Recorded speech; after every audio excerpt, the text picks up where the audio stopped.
नमस्कार मित्रांनो, तुमचे स्वागत आहे श्री स्वामी समर्थ.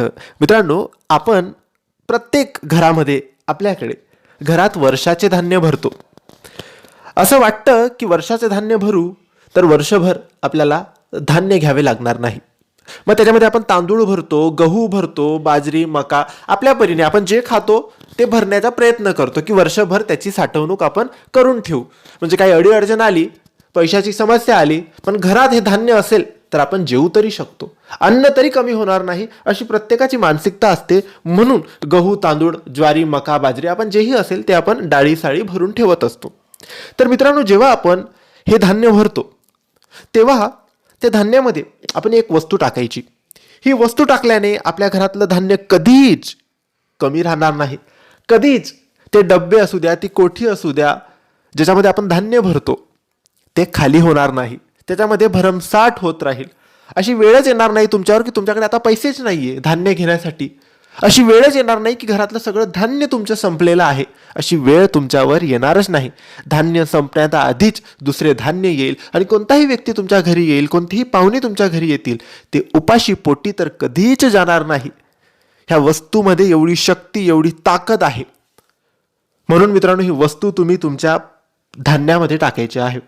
तांदूळ भरत असाल तांदूळामध्ये टाका, गहू भरत असाल गहूमध्ये टाका, डाळी साळी भरत असाल त्यांच्यामध्ये टाका.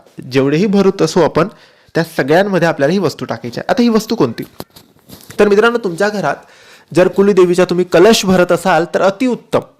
मग तुम्हाला दुसरं काही करण्याची गरज नाही. आता जो कलश आपण भरतो आणि तो कलश आपण देवघरात ठेवतो आणि मग त्या कलशाला ठेवताना आपण आधी तांदूळ किंवा गहू टाकतो आणि मग त्याच्यावर आपण तो कलश ठेवत असतो. तर जे तांदूळ आणि गहू आपण टाकलेले आहे, कोणी तांदूळ टाकतं, कोणी गहू टाकतं, जेही तुम्ही टाकलं असेल काही हरकत नाही, आणि त्याच्यावर आपण कलश ठेवलेला असेल तर ते थोडेसे चिमूटभर तांदूळ, चिमूटभर गहू आपल्याला घ्यायचे आहे. एखादी लाल रंगाच्या कापडामध्ये ते बांधायचे आहेत.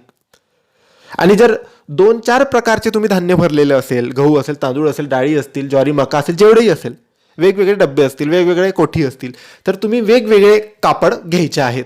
4 असतील तर 4 कापड घ्या. चिमूट भर ते गहू कळशाखालचे घ्या, ते बांधा आणि ते बांधलेलं गहू बांधलेलं लाल कापड असेल ते तुम्ही एक धान्याच्या कोठीत टाका.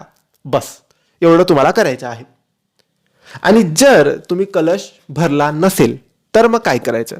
तर मग आपल्या घरात जेव्हाही कोणती पूजा होते, सत्यनारायणाची असू द्या, वैभवलक्ष्मीची असू द्या, महालक्ष्मीची असू द्या, कोणतीही पूजा असू द्या, कोणतीही पूजा असू द्या, त्या पूजेचे तांदूळ किंवा गहू घ्यायचे आहेत.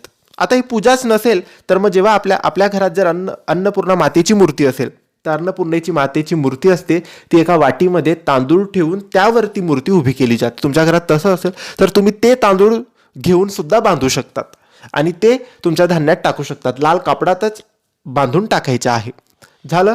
आता हे वर्षभर ठेवायचे, म्हणजे जोपर्यंत आपण नवीन धान्य आणत नाही तोपर्यंत ते बांधून त्या धान्यात राहू द्यायचं. धान्य काढताना सांभाळून काढायचं. ते जे बांधलेलं आपण लाल कपड्यात आहे ते तिथे धान्यात राहू द्यायचं.